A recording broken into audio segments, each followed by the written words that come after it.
Ya, Abel.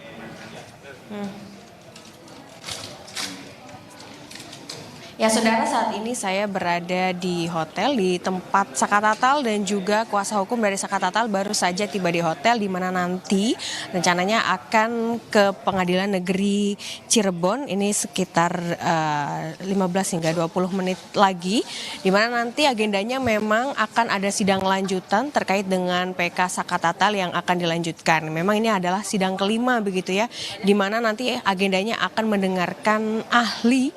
Nah, ahli ini memang sebenarnya harusnya kemarin begitu dihadirkan pada persidangan PK Saka Tatal, tetapi karena kemarin terkait dengan waktu ini sudah tidak memungkinkan, sehingga satu ahli ini akan dihadirkan pada hari ini.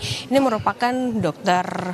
Muzakir, di mana Dr. Muzakir ini merupakan ahli pidana yang nanti juga akan memberikan perspektif terkait kasus kematian dari Vina ataupun juga Eki begitu ya, dan apakah dari pihak Saka Tatal ini nanti akan memberikan pertanyaan apa saja.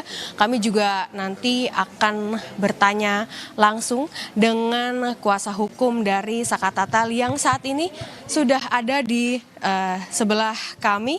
Ada Bang Farhad Abbas, kita mungkin boleh berdiri ya. Bu Titin juga ada di sebelah kami. Oke, ini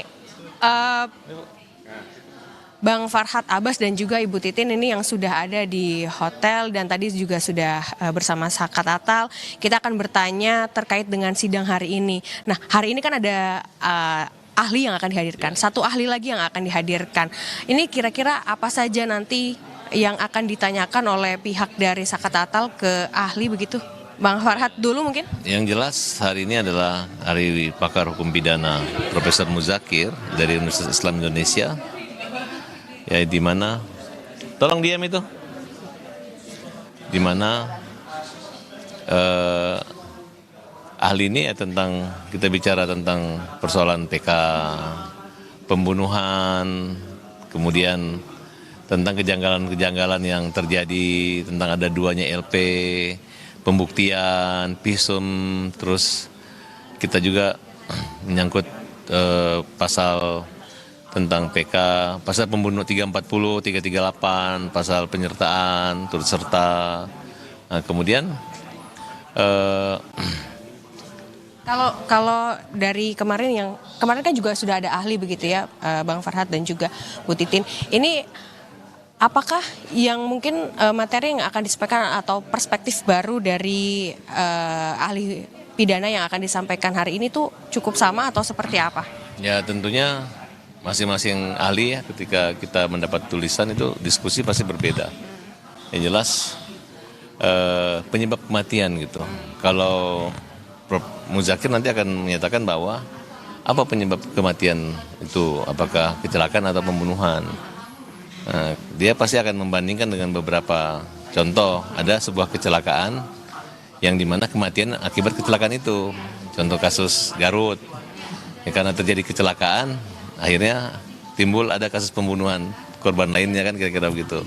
Nah, nanti kalau perkara kita ini emang bahwa selama ini memang kasus kecelakaan kok tiba-tiba dibuat kasus pembunuhan gitu. Kan berbeda kalau misalnya, tahu kan kasus Garut itu? Oke, tahu. Ya, artinya korbannya belum meninggal kan, tapi karena ingin dihilangkan ya akhirnya dibunuh, kan kira-kira seperti itu. Oke, baik, tapi dari perspektif yang kemarin sudah ahli berikan keterangannya di pengadilan, kalau menurut Bu Titi nih sekarang puas nggak dari kuasa hukum Saka Tatal terkait dengan kesaksian atau keterangan dari ahli yang kemarin sudah diterangkan? Ya sangat puas lah, karena apalagi dari forensik kan, kalau misalnya ada TKP di belakang showroom berarti harus ada darah, harus ada bagian-bagiannya, apakah itu tanah, apakah itu rumput yang menempel di tubuh korban ketika dibawa ke rumah sakit, karena kan ada beberapa TKP gitu. Kalau versinya tuntutan ternyata kan tidak ada bersih dan tidak ada dicantumkan di dalam visum juga, misalnya ditemukan lumpur, ditemukan tanah di bagian tubuhnya, kan nggak ada gitu. Itu tubuh juga bersih, tidak tercantum pula di visum. Jadi sangat puas juga dengan keterangan saksi-saksi lainnya. Kami sangat puas dari tim. Ya. Dari keterangan saksi dan juga novum yang kemarin juga sudah dibacakan, artinya memang ada indikasi berbeda gitu ya Bu dengan hasil tuntutan yang dibacakan oleh hakim pada saat itu? Ya sangat berbeda lah. Kalau dari dulu sih saya dari 2016 sudah meyakini nggak ada pembunuhan atau pemerkosaan, apalagi sekarang dengan dukungan tim dari Jakarta, kemudian juga dengan keterangan-keterangan lainnya itu yang dihadirkan. Oke baik, ini kan saksi hari ini ada satu ya Bang Farhat, ada dari ahli yakni Dr. Muzakir. Apakah nantinya akan ada saksi lainnya nih yang akan dihadirkan? Memang minta supaya Uya Kuya hadir, tapi nggak tahu kalau hari ini hakim masih memberi kesempatan, kita akan lanjutkan dengan penambahan satu saksi. Tapi kalau tidak, ya berarti Anggota itu Mas Polres yang sudah bersurat. Nah ini aku juga mau tanya, ini terkait dengan kemarin kan Pak Susno juga sempat menyebutkan begitu ya, ada kok dari Polres pindah ke kota gitu. Nah ini apakah dari polisi sudah ada follow up? Karena saya dengar dari pihaknya Sakatatal ini sudah mengirimkan surat undangan begitu untuk Polres agar bisa menjadi saksi di persidangan. Ini bagaimana dari Bang Farhat dulu? jadi Dari Senin Mas saya kirim surat. Jadi peninjauan kembali ini merupakan satu kesempatan minimal klarifikasi untuk mendukung data jaksa ya tentang titik terang persoalan ini.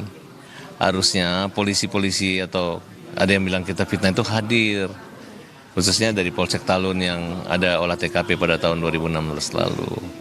Sehingga jangan hanya bilang sudah dihukum apa? Karena korban kita juga sudah dianiaya tapi katanya saling pukul-pukulan, tidak seperti itu. Ayo kita hadir di sini dan nanti kita uji gitu. Yang jelas saya udah bertemu dengan semua lawyer semua ya, mau berdebat, mereka nggak punya itu bukti saintifik crime investigation itu, dia nggak punya gitu. Kenapa? Karena mereka itu hanya berdasar keterangan-keterangan aja. Si Dede aja ditanya, kamu kenapa yakin pembunuhan? Karena pengakuan Rudiana, pengakuan Aib dengan Dede aja. Jadi dia seorang polisi nggak bilang wow dari SMS-nya, dari WA-nya ini, dari hasil darah, dari DNA, nggak ngomong kayak gitu. Makanya sangat simpel banget. Makanya saya bilang yang salah siapa? Mereka bilang polisi, jaksa yang salah. Karena jaksa yang MP21, ya udahlah polisi benar, polisi hebat, jaksa. Jaksa juga bilang udah benar juga, jadi yang mana ya? Berarti melalui peninjauan kembali, melalui ya. Tapi saya yakin setelah persidangan ini jaksa pasti ada satu kesimpulan. Karena walaupun kemarin Peggy bebas, dan kalau dituduh pasal pra-peradilan, dituduh pasal pemerkosaan, nggak akan pernah P21 perkara itu. Kenapa? Karena DNA itu nggak bisa di-take kembali.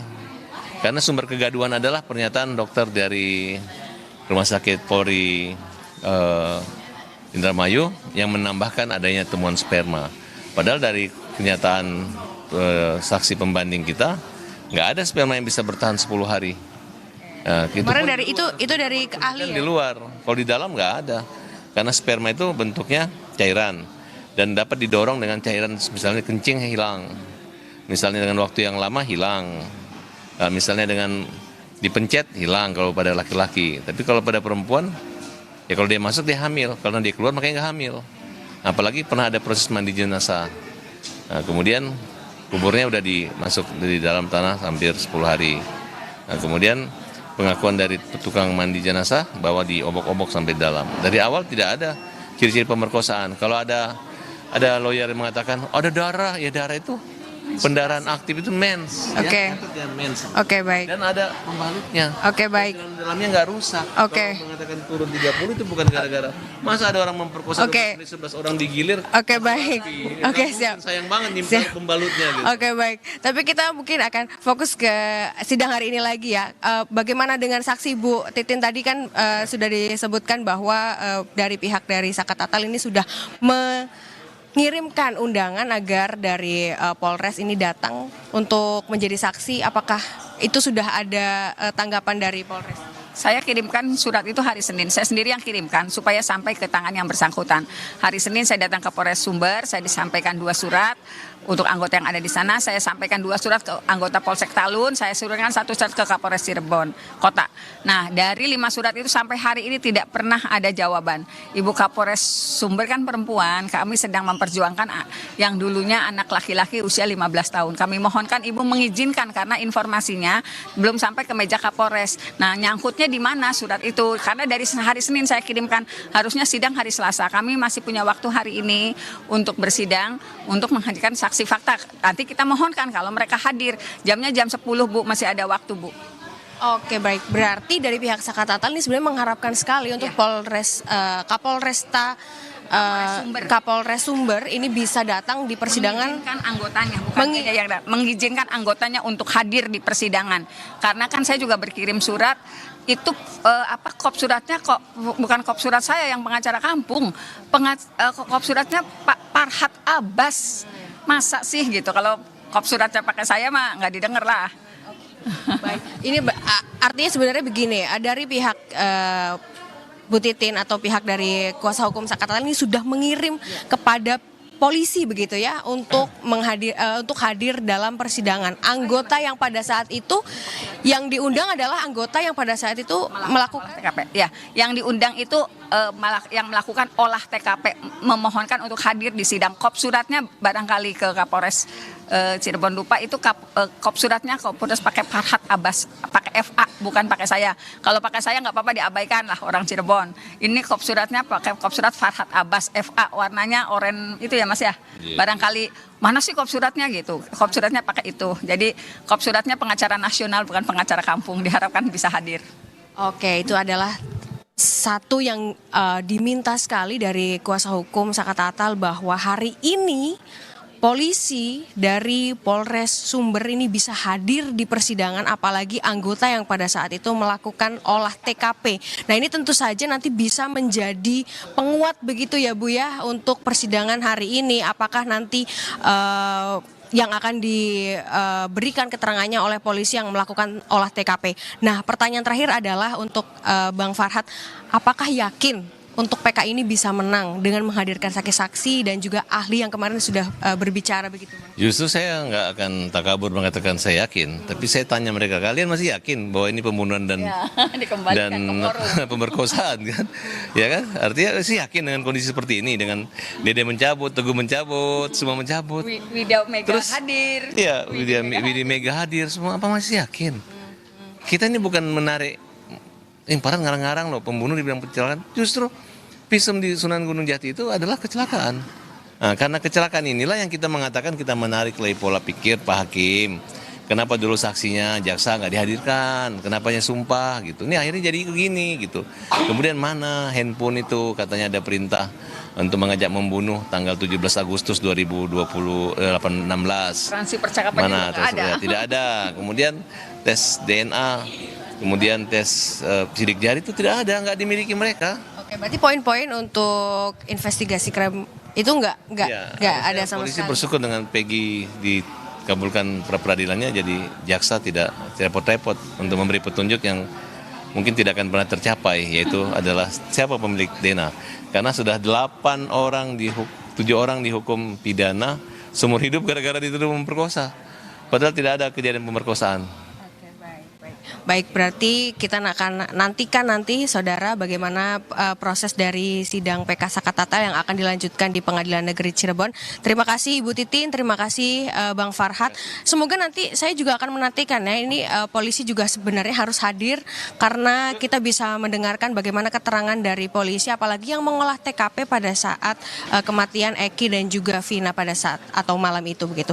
Karena tentu saja ya dari beberapa pengakuan saksi yang sudah menjabut BAP, lalu juga ia mengatakan bahwa ingin melakukan pengakuan baru terkait dulu diminta atau ada intervensi dari polisi untuk menandatangani BAP yang tidak pernah ia lakukan. Tentu saja ini juga harusnya dari polisi sudah ada untuk bersanding dengan para saksi-saksi ini untuk memberikan pernyataan, atau tadi yang disebutkan Bu Titin bahwa untuk polisi ini sebaiknya hadir untuk bisa mengklarifikasi ataupun juga memberikan keterangan bahwa memang jika polisi tidak melakukan penganiayaan kepada Sakatatal ataupun juga 7 terpidana lainnya yang kini masih berada di penjara. Nah, untuk saat ini kita masih menunggu karena baru saja Bang Farhat Abbas bersama dengan Titin, kuasa hukum dari Sakatatal ini sudah mulai bersiap. Sebentar lagi kita akan menuju ke Pengadilan Negeri Cirebon untuk melihat atau mendengarkan proses dari sidang PK Sakatatal. Hari ini ini ada satu ahli yang akan dihadirkan, di mana tadi juga saya sudah melihat, yaitu Dr. Muzakir, yang nantinya akan memberikan perspektif baru terhadap kematian Eki dan juga Vina. Tentu meskipun dari ahli ini belum mengatakan apa saja yang nanti mungkin akan diterangkan begitu ya. Ia hanya mengatakan nanti apa yang akan ditanyakan oleh pihak jaksa, pihak dari kuasa hukum Saka Tatal dan juga hakim yang ditanyakan kepada dirinya. Barulah ia akan menjawab sesuai dengan kapasitas yang ia tahu. Tetapi memang kalau kita lihat ya, ini kan sudah memasuki sidang kelima begitu, di mana pada sidang kedua novum yang sudah dibacakan oleh kuasa hukum dari Saka Tatal ini semuanya ditolak oleh jaksa penuntut umum. Dan kita akan lihat bahwa untuk hari ini seperti apa jalannya persidangan dan apakah sidang PK Tatal ini akan masuk ke Mahkamah Agung. Kembali ke Anda. Baik, terima kasih Abel Insani dari salah satu hotel di Cirebon, di mana Saka Tatal dan kuasa hukumnya berkumpul sebelum menuju ke Pengadilan Negeri Cirebon. Nanti akan kami perbarui juga informasi dari Anda, Abel. Terima kasih.